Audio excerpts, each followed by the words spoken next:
your home for all things Astros. With your hosts, sports writer Jeff Balke and Astros broadcaster and former third baseman Jeff Blum. Now, here's Balke and Blummer. What is up, Astros fans? Welcome to episode 56 of the Believe in Astros podcast on the Believe Podcasting Network. I'm Jeff Balke alongside my partner, world traveler, Jeff Blum. More like state more like interstate traveler, I guess, more than anything. But nevertheless, you can find us on Spotify, Apple, Stitcher, and of course YouTube.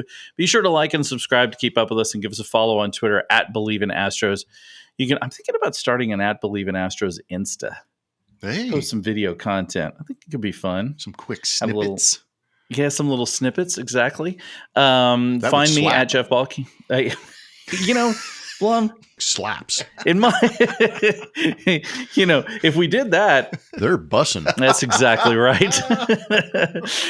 Oh my God. You can find me at Jeff Balke, Blummer at Blummer27 all over social media. Thanks to everyone who's given us 5 stars and left reviews on Apple. If you haven't, what are you doing, man? Honestly, get out there and do something with your life. No, come on. Live a life, son. We love seeing all your comments and questions. We obviously read them all. For example, why is the WBC so awesome? We'll chat about that just briefly. Quick reminder, you have until April 6th to vote for this very podcast as Best Baseball Podcast. We were selected as one of 12 podcasts in this category to be nominated for that honor. So go to sportspodcastgroup.com, click the awards to the baseball category. You have to create an account and log in. Mm-hmm. But you'll be our total besties if you did it. I've voted. Go ahead, create 11, 12, 50 Gmail accounts and stuff that ballot box. Yes, please. That's all I'm saying. Blummer, how are you this morning? I'm good. A little beat up, a little tired. Like you said, I'm doing I'm basically doing the Bun B tour of the South. And I just got back from Baton Rouge, where we took one of my daughters to go visit the great campus of Louisiana State University.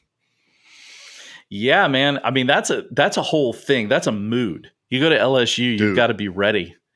You've got to be prepped and ready. Yeah, I'm glad we went out there in baseball season and not football season. A little more laid back.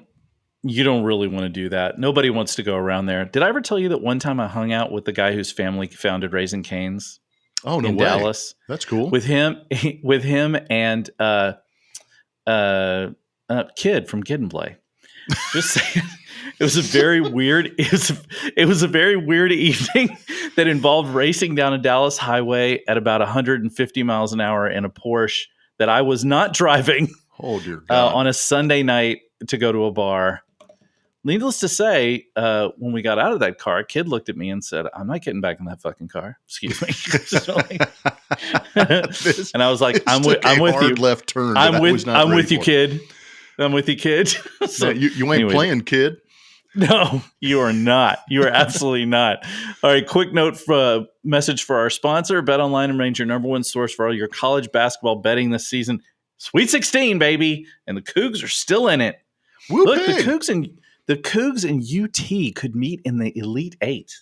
Dude, it's shaping up to be a wild Elite Eight Final Four. It's looking pretty fun. I mean, 2 number 1 seeds down. I think 2 number 2 seeds down. I mean, go Hogs.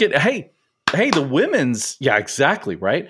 Dude, the women's bracket is wild. Stanford went down. I saw that the other day, dude. Nuts. If you made a bracket, I made a bracket. I made a bracket with my wife's company, and I'm pretty certain that her marketing team that she works with she works for the Houston Grand Opera, shout out, and they all made brackets. I'm pretty sure they picked basically on uniform color or mascot name. And they're probably doing okay now. And they're probably going to crush me. I picked based on what I thought would be good sports, and of course I'm going to lose. It's just how it goes. Get analysis of every play, prop bet, and point at BetOnline. You'll find the latest odds, bracket contests, team matchups, and game trends at BetOnline. I'm glad I didn't bet on my bracket, I'll tell you that much. Updated odds for everything from live games, the conference championships, right through the Final Four and championship game. BetOnline is your college basketball headquarters this season. Head to the website today or use your mobile device to sign up and receive 50% welcome bonus on your first deposit. Use promo code BLEAV to receive your bonus. BetOnline.ag, where the game starts. I saw a great video from a sportsbook in Las I Vegas. saw you tweet that out. It was so good. Where it was like they were whoever, I guess it was TCU. Is it TCU that they were down 6 and the guy hit a 3-pointer. Hail Mary. And to screw up the bet, the line was 4.5, and all those people in the sports book, they were like, they were so oh pissed. Man. Oh, I love it when gamblers get mad about stuff like that. It's just too funny.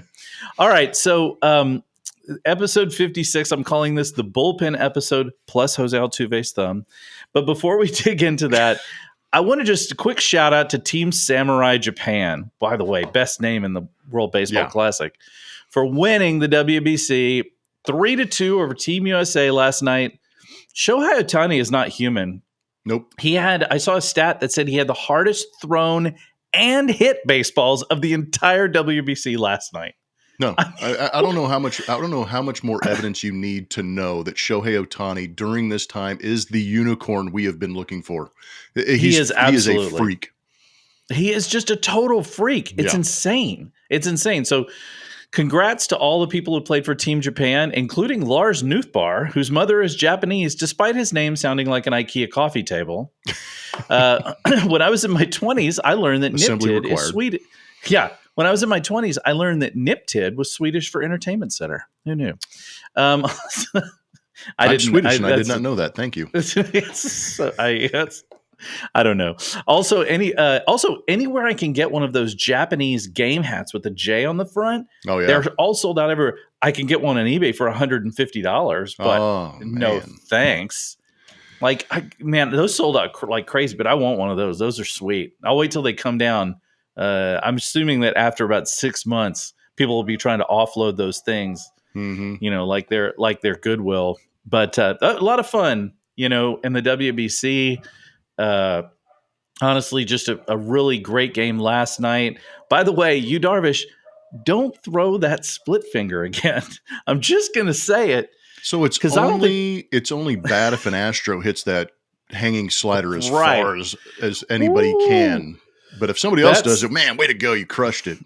Oh, that baseball had a family, and it's now in mourning. My goodness, they got whiplash. Crushed that ball, and 3 Phillies in a row, by the way, in that lineup. That was crazy. Yeah, with Trey Turner and Real Muto coming after. I mean, but a fun game. Mm-hmm. Any thoughts, takeaways from the WBC for you, Blummer? Other injuries notwithstanding. I'm not sure how the media narrative turned into this is the greatest series ever played, but I mean, it seems a little overblown. And when you try that hard, I have a tendency to pull back a little bit. I'm like, I get it. I'm with you. Same. That's because we're Gen X, Blummer. I know. We don't we can't go for that super strident anything. I'm like, dude, nothing is that good. Okay. It's like one shining moment is a little too much. Oh man, but I mean, I'm just following some of these people that I really respect, and it almost seemed like it was Manfred mandated, and that's the only. And unfortunately, that is my sadistic thought when I see national pundits push something. I'm like, well, that's not coming out of their brand; that's coming out of Manfred's policies or whatever. But. That being said, I do respect, I do appreciate, because I really do feel like these guys joined these country teams and really played extremely hard, and they played extremely well. And I love the fact that baseball kind of shows who these teams are, because I think if you started this thing, you said Team USA is very good. I thought the Dominican would have played better, but I did too. They didn't. But I thought Team Japan was the best team. And I know enough about them to say that, but I don't know enough to really appreciate it. But I know they hit well, they play well, they're fundamentally sound, they're disciplined, but their pitching staff was a joke. And that's where I really feel like Team USA kind of let, I guess I can say us because we are Americans, they let us down. They just did. And I know this is getting into the bullpen talk we're going to have in a little bit, but I really feel like the pitching staff was not as good as it could have been for Team USA. So it kind of exposed itself, and I constantly preach it. Good pitching beats good hitting, and you just saw it with Team Japan, and their pitching staff just shut out the Team USA for only 2 runs to win that series. And it is an absolute crying shame that in this game of baseball, we saw Shohei Ohtani, an angel, arguably the greatest player playing the game right now, striking out the second greatest player in this game right now in Mike Trout. Both are on the Angels, and that will be the most high leverage situation they see in an Angels uniform, is playing in the WBC. They will. That is as high a leverage moment as those two will ever see. Wow, that is a bummer if you're an Angels. It bums me out because you want to see the best of the best playing at the highest, most electric, intensified moment. They found it in the WBC, so I give them credit for creating that. But they're not going to find that moment unless unless Artie Moreno makes an adjustment on that roster and supports them well enough to get to a postseason. I was going to say, in fairness, Shohei Ohtani might be in a more high leverage situation. I was going to say, yeah, right. He can maybe find himself sooner rather than later. Yeah, during halfway through the season, he could find himself in that moment. Exactly. I'm just going to say Shohei Ohtani would not look bad in an Astros uniform. Oh dear God, could you imagine? In this ballpark too? Oh my goodness, forget it. Okay, so let's before we get into the bullpen discussion, which I think is a really good and interesting one. We talked about it a little bit last week. Okay, so the WBC was fun. I think you're right. I think it was a little bit overhyped, perhaps, but I think also because there was nothing else going on. I mean, what are you going to do? Watch spring training baseball? This is the worst part of spring. This is the dead zone of spring. It is. And there's some who are like, let's move it to the All-Star break. Like, are you crazy? I'm not moving. They're like, they want to move it to the All-Star break. Like, no. Because they say, well, it conflicts with March Madness. Well, you know what? Who cares, dude? It's an exhibition. No, you nailed it, though. It carried through March Madness. It was actually timed beautifully, I think. And I think so, too. Because it got the coverage. It's a condensed series. You've got the best of the best baseball players playing for their countries. I love the fact that they really kind of pumped it and did turn it into something maybe bigger than it has been in the past. But at the same time, you tell those same people who want to have it at the All-Star break that their best player is going to get hurt for 8 to 10 weeks. Guess what? They don't finish the season with the team. I'd rather have that thing now, give those guys an opportunity to heal up and get back out there and contribute. Yeah, or if you're Edwin Diaz. Oof, oh, dear God. I mean, that wasn't WB. I'm not a Mets fan. That hurt. I know. He's jumping up and down in celebration. It's like, honestly, if his knee buckled at that, it's probably going to buckle at some other point. I can't imagine that just jumping up and down was the only thing that was going to cause his ACL to blow. Yeah. But speaking of injuries, so Jose Altuve gets hit by a wild pitch on Sunday, which, by the way, that guy was all over the place pitching. That guy has history of being extremely wild. Yeah, and so he hits Jose Altuve in the thumb. He fractures his thumb. He's going to have surgery. He's going to be out about 2 months. I mean, I'm not really blaming the WBC for this. It could have happened anytime. I don't worry about any of that kind of stuff. I know a lot of people are like, just shut the WBC down. I'm like, I don't care about that. It's fine. Let him play. But it does set up an interesting situation. Michael Brantley is definitely going to miss the first 2 weeks of the season, roughly. Yordan Alvarez might not make it for opening day. He's playing in his first game today, I think it is. And then you have Lance McCullers, who's probably going to be out at least as long as Jose Altuve is. So that's 4 pretty important guys on your roster. Now Yordan should be back sooner rather than later, and Brantley, it is only a couple of weeks. So you're gonna be able to handle that. But Jose Altuve, that's a big deal in that lineup. Now I've got to wonder, too, is Jeremy Pena the new leadoff batter for the Houston Astros? I mean, everybody wanted him in the 2-hole. I mean, he's certainly going to be in the 2-hole while Michael Brantley's out. But when Brantley comes back, does he suddenly become your leadoff guy? And if so, do you even want him as your leadoff guy? He better, his strikeout to walk ratio better change real quick. But anyway, what are your thoughts on losing Jose Altuve for a couple months? And other than better now than September, I mean, what do you think about that and how it's going to impact the lineup? Yeah, I mean, those were the first 2 thoughts for me when Jose got hit by that pitch, and again, I'm with you. I don't blame the WBC. I give him credit for playing in it. It's just, it's a freak thing that happened, and you're just appreciative if it's not a Gavin Lux situation. Brandon Nimmo in a spring training game also got hurt for the Mets. And then Edwin Diaz, like you said. So this is something that could have happened in a regular spring training game. I know there's a lot of arguments out there, but the fact is it happened. And my initial first 2 thoughts were, oh, dear God, who's going to lead off? Because Altuve is just that prototypical slotted leadoff guy. He's just a beautiful piece that can go deep on the first pitch of the game. He can get a base hit, get on base. He steals bases. He's a high OBP guy, and he just fits. It just makes sense when we say now batting for the Astros in the leadoff position is Jose Altuve. Yes. The second thing I thought about is at the age of 32, and he's approaching 2,000 hits. He's going to get 2,000 hits in the year 2023. I immediately thought legacy. It's going to take 8 weeks to come back, 8 to 10. He misses 2 months. That's close. That's a big number for him. And I just, legacy all of a sudden kind of popped in my mind. So that's the only thing that kind of sticks out for me. But at the same time, I'm still grateful that it's in March. It's not August, July, September, one of those months where you're going, oh dear, what are we going to do in the postseason? For right now, you're going, okay, we got Mauricio Dubon.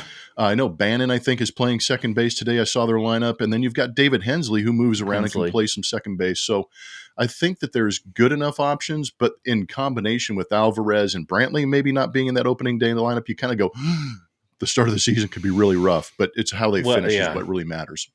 Well, they go from a stacked lineup to a very mediocre one. I mean, really quickly. Yes, definitely a pitchable one for sure. I mean, you're still going to have to get through, Bregman and Tucker and Pena and Abreu.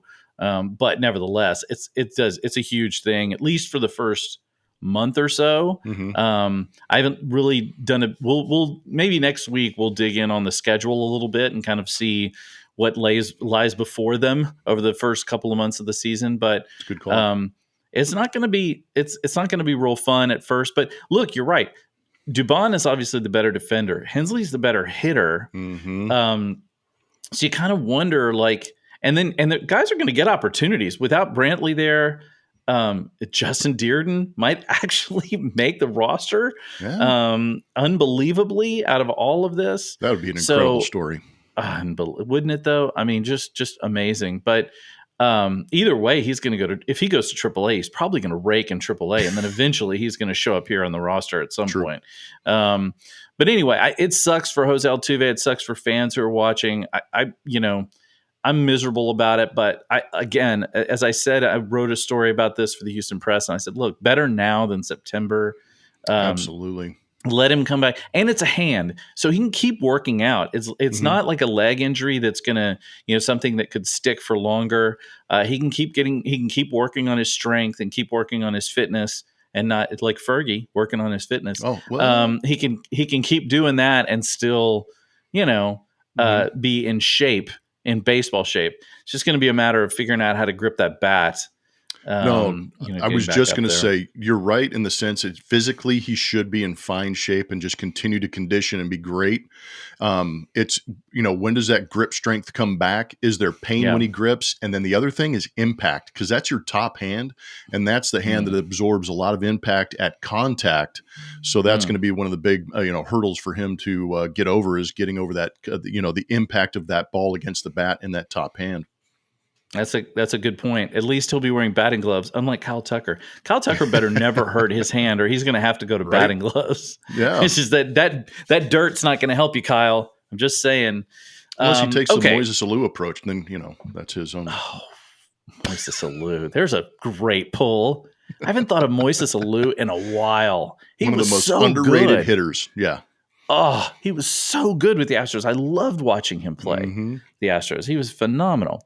All right, let's talk a little bit about the bullpen. And mainly, we had talked a little bit last week saying we probably needed to discuss this, but it really came up yesterday when the Astros said we're sending Matt Gage down to the minors, and they are not going to carry a lefty, at least to start the season. Now, we all know that Dusty Baker desperately wants a lefty in this lineup. I mean, probably it's almost a bizarre. He's dying to go to the mound and going like this. That's the only reason. He just wants to tap that left arm. That's exactly right. He just wants to tap that left arm. Show everybody it's lefty.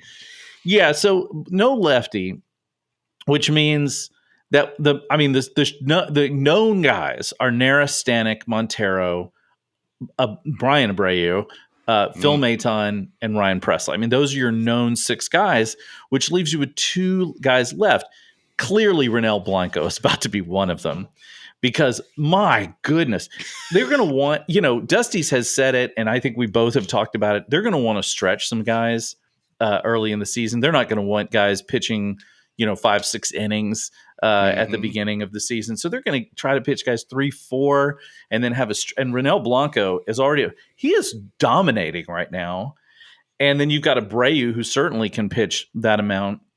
But Ronel Blanco is clearly going to. That guy's been amazing lately. And hey, credit to a friend of mine, my friend Cody, who said at the beginning of training camp, she was watch Ronel Blanco. I think he's going to make an impact this year. So hey, maybe she should be a scout. But because that was a great prediction, and he's been amazing. Did you watch any of his, or did you catch any of the?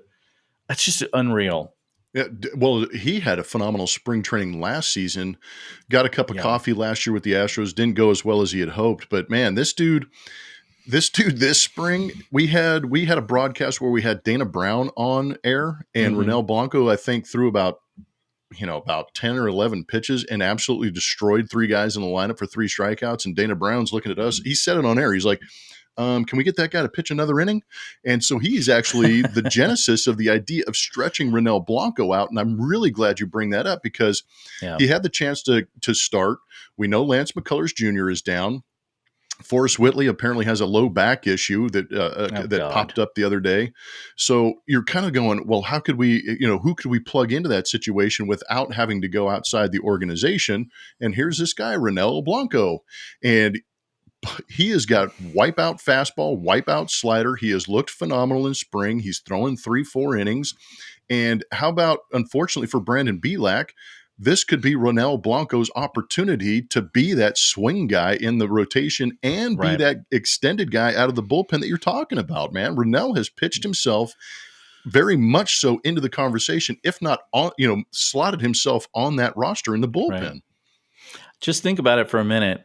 Imagine if you need to do a bullpen game, which they probably will at some point in the spring, and you run Blanco out there for 4, you run Abreu out there for 3, and then you're just a Stanek and a Presley, or a Montero and a Presley away.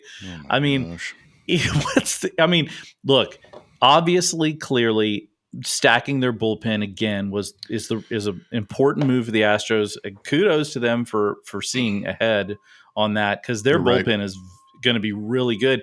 And then they're going to have to pick an 8th guy. I guess Seth Martinez is probably the guy, but I know, right? Who was just phenomenal when he pitched for the Astros last year. But you just got to wonder, who's going to be that guy? And then when McCullers does eventually come back, hopefully everyone's healthy. I can't believe Forrest Whitley isn't. I know that I feel almost bad for that guy at this point. Man, he just cannot get a break. Well, it's one thing to not get a break, but it's also another, as a player, you've got to create your own break or create the opportunity and take advantage of it. And I just don't think that he's really shown, and this is just my speculation, hasn't shown the ability to grab that bull by the horns and go get it. And that might be what the Astros are looking for, and maybe it's another situation where hey, we'll just send him in minor league camp, get it, keep him pitching, keep him trying to figure it out, and then we can bring him back. But for whatever reason, I felt like that was one of the earlier cuts in camp, was Forrest Whitley going down.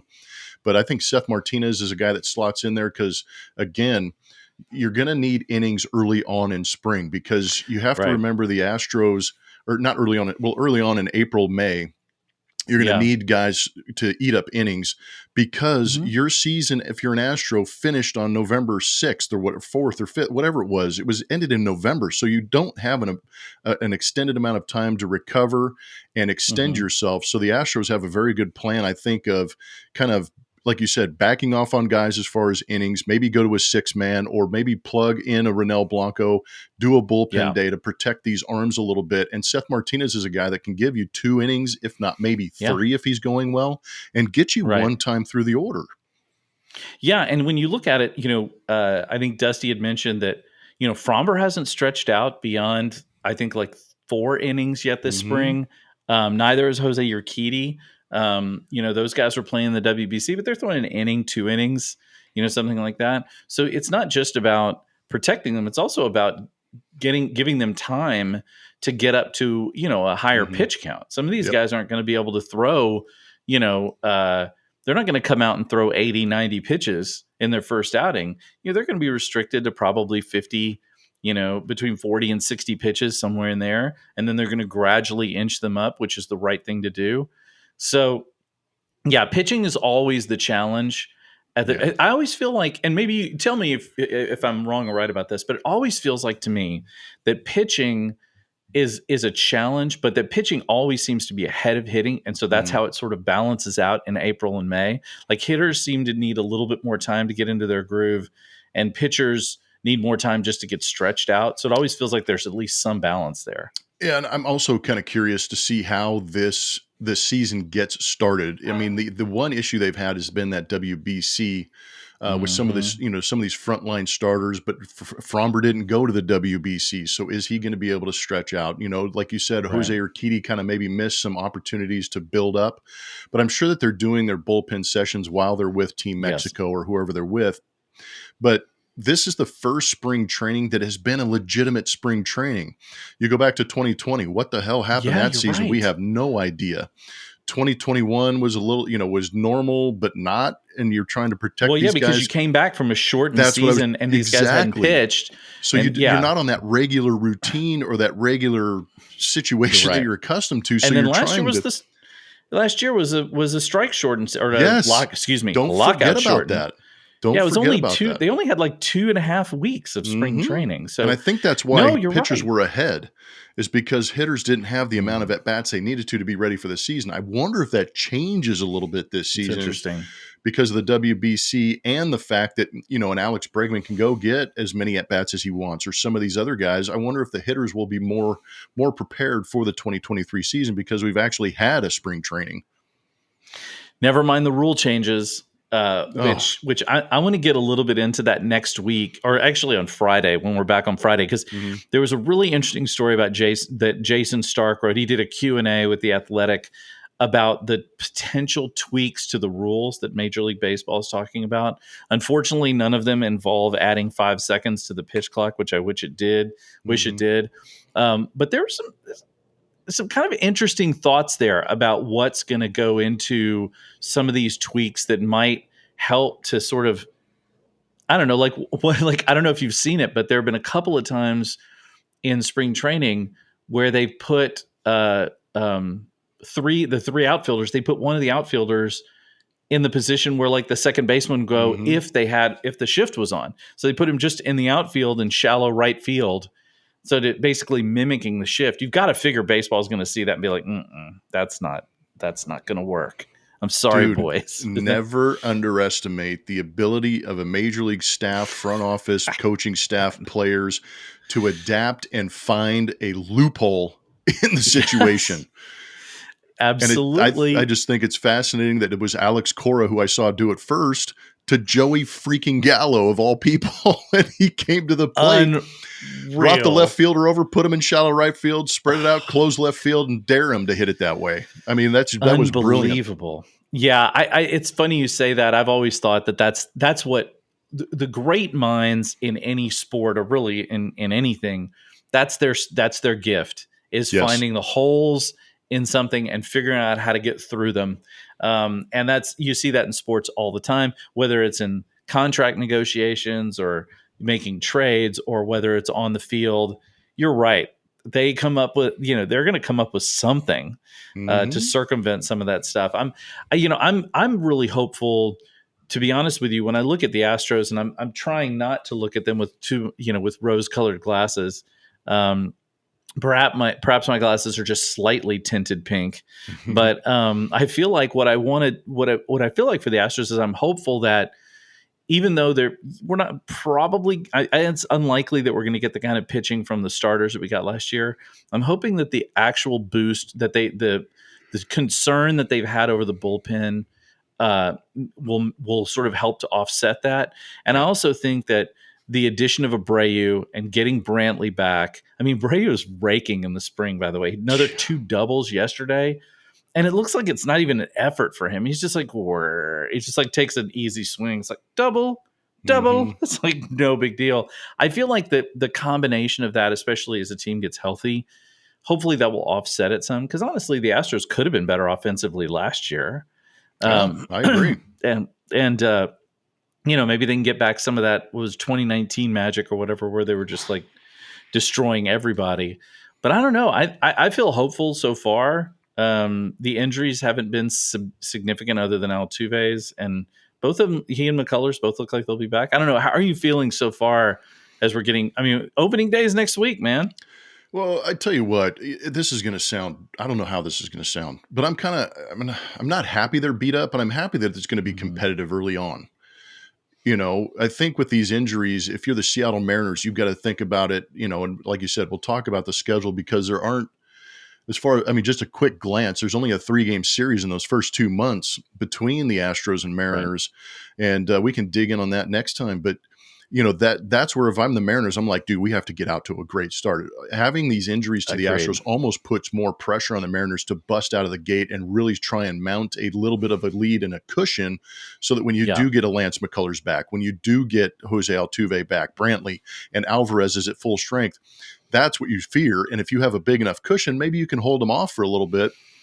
But it's just, I'm kind of interested to see how these guys play out. And I know the Astros are good. I know they're going to the postseason. And I just want to see what a David Hensley can do on a regular basis. Maybe a Mauricio Dubon. I love the story of Justin Dearden. Is he the guy that kind of just jumps on the scene and you're like, we put him on the roster, listen to this story. I think it's fascinating to look at those kinds of things. But I think it's also an opportunity for the Astros to show their organizational depth, because what if they do break out of the gate with a Hensley or a Dearden coming off the bench and they start to win, or you see Urquidy take another step, a Luis Garcia take a step, and then Hunter Brown starts to build that rookie of the year type momentum as a starter, and you're going, look, these guys are good and they've got more coming, so let's go. That's what I'm kind of curious to see. It's interesting you say that about Jose Urquidy. The Athletic had a story about each team they think who will have a bounce back player, and they picked Urquidy because it's not even really fair. I mean, he was still really good last year, but it's like ERA is like 3.9 or something. I mean, he was still one of the innings like crazy. That's the big thing for him. See, to me, the key with this season from the pitching staff has got to be Urquidy as your innings eater. He's got to be what JV was last year. Mm-hmm. You come in and you can expect 6 or 7 innings from him, like every single time. He'll keep you in the game. He'll get you outs, but yeah, I think that's a key. And by the way, and all the names we just mentioned, Yainer Diaz, Corey Lee didn't come up at all, which is remarkable considering the fact that one of those guys is going to be on the roster, and they've been hitting like crazy. And then you've also got a guy like Pedro Leon, who's likely going to get called up at some point during this season because he's just destroying, AAA. So unless he gets moved in a deal or something, that guy's definitely going to end up somewhere on this roster. So I feel like there's a lot to be written about, and I don't like to future cast too much because I don't know what the hell is going to happen. Nobody does. I don't have a crystal ball. But I feel hopeful that the Astros are going to be able to circumvent some of those early injuries and things. And we'll see how it goes. I will say that on another side note, the Astros now have an ice cream flavor, which is H-E-B released an Astros ice cream flavor yesterday. It's like peanut brittle. Oh, really? I thought it was going to be like a rocket pop or something. No, it was an actual like half gallon of ice cream that's like peanut brittle, and it's Astros branded from H-E-B. Okay. Hey, you got to if you can market the Astros and put their label on it, do it. It's making money. Yeah, never mind the gold rush this morning. We were just talking about it before we got on. There's a video out there. People, look at your swag. Look at the glimmer I can get out of this thing. Look at the swag. I saw your little Instagram post about that, you bastard. Yeah. No, you can keep talking. I got to make an adjustment to my set. Oh, here we go. I tell you what. Oh, look at the Gold Rush jersey with Blum on the back. My goodness. Yeah, I guess you can put that one up there now along with that World Series hat. I'm gonna move this. That's Blummer. You just have the life. You just have the you live the life right now. You're living the life. It's good. That is what's happening. I will not lie to you and say that I say that I did not order a Gold Rush hat this morning online. because I did. Hey-o. Because so it'll be here in a couple of days, and I'll be sporting that bad boy. Like, got this one the other day. I It's know. Rockets H-Town Rockets. cap I was watching the game, and they were like half price on baseball caps. I'm like, guess who's buying a cap tonight? This guy. That's exactly right. So yeah, that's a sweet jersey, Blum. That's really cool. They did that for you. No, it is. Yeah. No, I was very, very grateful when that thing showed up, and I'm like, what the heck is this? And I'm like, holy cow. Yeah, I was shocked. Did it include the gold baseball? I've yeah. seen those in some of those packs. Does it have the baseball? Oh, Yeah. oh my God, that's so cool. Yeah, I don't know if you can. It's Oh got the yeah, pennant on definitely. one side. If you're the watching, World if you're not Series watching logo, this, hit YouTube to catch this. It's super cool. and I don't know if you can see it. Yeah, May it says not- we want Houston. Houston. No, they didn't. Oh, they did. Whoever they did. runs their, it feels like whoever runs their social media and like in their marketing team, like they've got something. The Astros they've thrown shade a lot, and it's They've been taking lovely. notes. They've been taking a lot of notes. We want They're Houston. good. Did you see somebody from Miami the other day? Because the U of H plays Miami. Oh, yeah, this weekend. I did. And the guy was like, "We want Houston." I'm like, "You really, buddy?" I'm It telling didn't you, go well for everybody else. that is not the right thing to say. I'm sorry, but you may want to take that one back. Yeah. You may want to just draw back on that one because it's not going to go Careful well. what you if it wish get- for. It's exactly right. The Yankees. Dang. You think? I mean, let me ask you a question, Blummer. And then we'll close it out.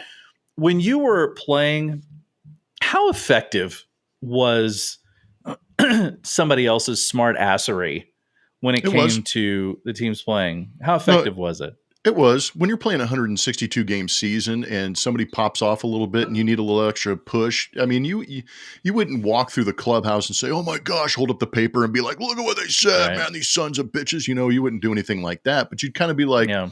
you'd look around a little bit and you're like, hey, Balke, did you read that quote? That was kind of weird, huh? And then all of a sudden you get on the field and you start looking at each other and you're like, okay, we're going to take it to these guys a little bit and try, quote unquote, try a little bit harder, but it just makes winning a little bit sweeter. So yeah, you'd use it a little bit. In the postseason, careful in the postseason. You got to, especially when you got a team as vindictive as the Astros can be with their talent, man. They applaud and appreciate the motivation. Well, the Astros got it too. I mean, first it was the tombstone, right? The famous Houston 05. Chronicle tombstone, and then there was the and then obviously the We Want Houston. There was also the series when they played in Dallas after Dallas wouldn't allow them to play there after the hurricane, and they just destroyed the Rangers. I mean, they outscored them by like 25 runs in 3 games or something. It was just embarrassing. Yeah, there was a little extra on that one. It always reminds me of the Muhammad Ali one where I forget who he was fighting, but the guy kept calling him Cassius Clay. He refused to call him Muhammad Ali. Yeah. And then he got in the ring and Muhammad Ali kept hitting him and going, "Say my name," boom. And then say my name. Like, it's just like, just don't poke the bear. Is all I'm saying. Do not poke the bear. Mm-hmm. It's just not. It's not a good idea. Well, especially when the guy's got boxing gloves on. That's exactly the wrong thing to do. Yeah, no doubt. Okay, Blummer, any final thoughts? The rodeo's almost over. Are you sad? No, I'm grateful for now I get my life back, man. You kidding me? I'm not the Uber driver that's taking everybody to... I know, you've been like the rodeo king for the past few weeks. Yeah, I'm George Strait Jr. is what I am, man. It's been crazy. So I'm kind of grateful for the time off. I'm just grateful for the time. I'm going to play a little bit of golf actually this week, reconnect with some friends and things like that. And just a little bit of a side note is I think it's March 20. I'd have to check the calendar. March 29th-ish. Mm-hmm. Let me see. It's Thursday next week? Might be Thursday. Wednesday or Thursday. No, Thursday. It's Wednesday of next week. Okay. Home Run Dugout out in Katy. It is going to be the Top Golf of baseball, and I know that Reed Ryan's involved with it. It's like a baseball thing? Yes. There's a wiffle ball field, there's a bar, there's a restaurant. I mean, I've seen it and he's shown it to me, and I can't wait to see it in person because it almost seems like just baseball fantasy land And I'm kind of looking forward to that next week. That's the only thing Now I've got on my that is radar. cool. Like Yeah. I'm not really a golf guy. I mean, I've swung a golf club a few times, But and golf is hard. it's difficult. And even Yeah. like I would be interested in going to Top Golf if anyone were, decided they wanted to do that. And I would go out there and probably embarrass myself. But baseball, now I could get into that, especially like where you because I know the golf things where they have the screen and you hit into the screen and it tells you how far it goes or whatever. It's like the virtual golf thing. I'd be curious to see a virtual baseball one. I bet you that's cool as hell. Yeah, that's exactly what they've got. Home Run Dugout out in Katy. Well, it's right. It's your neck of the woods. I couldn't have asked for a better location, to be honest with you. They may get sick of seeing me over there. I know you're going to be over there in the Home Run Dugout hanging out, like swinging the bat, making you. Then you're going to be like, yeah. Can I get a 10-day? Yeah, I'm going to go Cam Newton on this thing and have a pro day.